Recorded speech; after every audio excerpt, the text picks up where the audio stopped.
Oh man, that sound, that damn sound. It really takes me back like a sleeper agent. My eyes flash and I get ready for the most important thing in my life. And that is typing I go mid in the chat as quick as possible. Cause if I don't do that, I will be forced to play support, int my lane, and also watch my solo laners int as well. That may sound traumatizing, but when I look back at my old league memories, the biggest smile ever pops on my face, believe it or not. So that is why I always watch any video remotely related to old league. And after watching this banger, by the way you should definitely check it out cause it's hilarious and amazing, I was like maybe I should do an old league goddamn I miss it kind of video myself too. Before we start, if you enjoy reminiscing about old League of Legends with me today, please feel free to share any stories you have back in the day in the comments. Bonus points if they're funny, but I don't mind if you share some PTSD experience getting one shot by old Rengar every single game or something. To be fully clear, I may sound like I loved everything about old league, but let me tell you, I did not. It was definitely not perfect, at least not objectively. If I had to be honest, it was pretty broken. I too still have PTSD about the Rengar one-shots, autofills late at night. They were not even called autofills by the way. It was just because you couldn't min-max to type I go mid as fast as possible, or whatever other role you preferred playing, but I think you get my point. Then of course being forced to play support without any support champs, leading into supporting a Teemo ADC with Jack support. Oh man, like when I'm talking about my old league memories, nothing, and I mean nothing makes that much sense. After all, old league was a mess, and everyone was just trying to learn how to actually play the game. But maybe that was the point. Back then, League was absolute chaos. Every game was a mess where you couldn't control that much. Hell, you could not even control yourself because you didn't know how to play properly. People throw around the term coin flip all day long nowadays. But I think the real coin flip was that feeling of locking in a random champ for a role you barely knew, praying that your teammates weren't total trolls, and just hoping for the best. There was something so magical about that, even though it sounds kinda troll.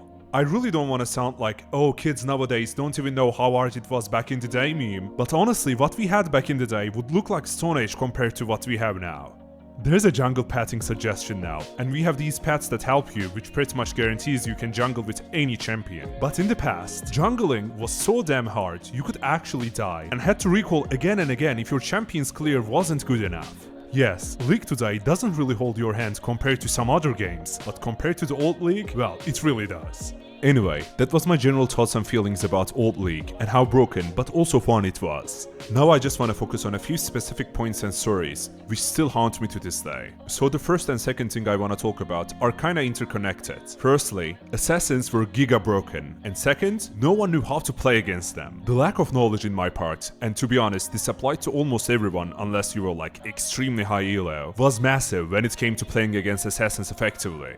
I must have died thousands of times to enemy Rengars, Kha'Zix, or like any other assassin when I was playing ADC just pushing like a madman on side lane for no reason. Even crazier than that, most people did not even know how to end a game. Games dragging to 50 minutes or more was pretty much a regular occurrence, which sounds insane now. And I think it was mostly because no one surrendered back then, and I really mean this, no one surrendered. Even if you're like 20k down, the enemy team has a Kassadin and Kayle going 10-0, doesn't matter, they are not surrendering, your team is not surrendering. And the enemy team, no matter how many times they get kills, they just don't know how to end the game, so the game drags on and on for so long. There was no Elder Dragon or Dragon Souls, so if they couldn't end with a Baron push, the defending team would just collect so much XP and gold from the super minions, they would be able to drag the game out for a very long time. Of course, this wasn't just because lack of knowledge and coordination. The very nature of the game allowed very long games to happen even in the pro scene. This game you are watching right now between SKT and Jin in LCK Spring 2018 lasted a mind-boggling, insane, unexplainable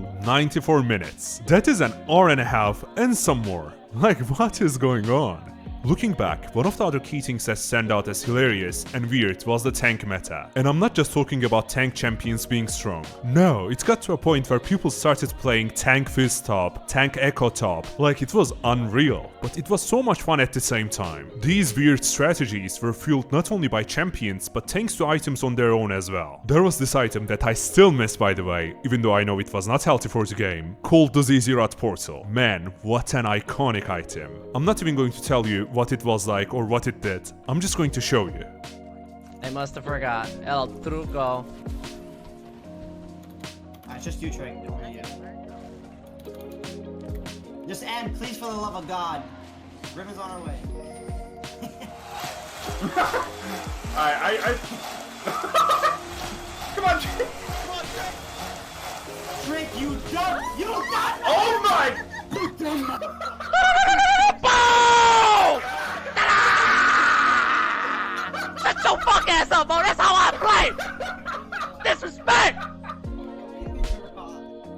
ball, rock the boat. Boom!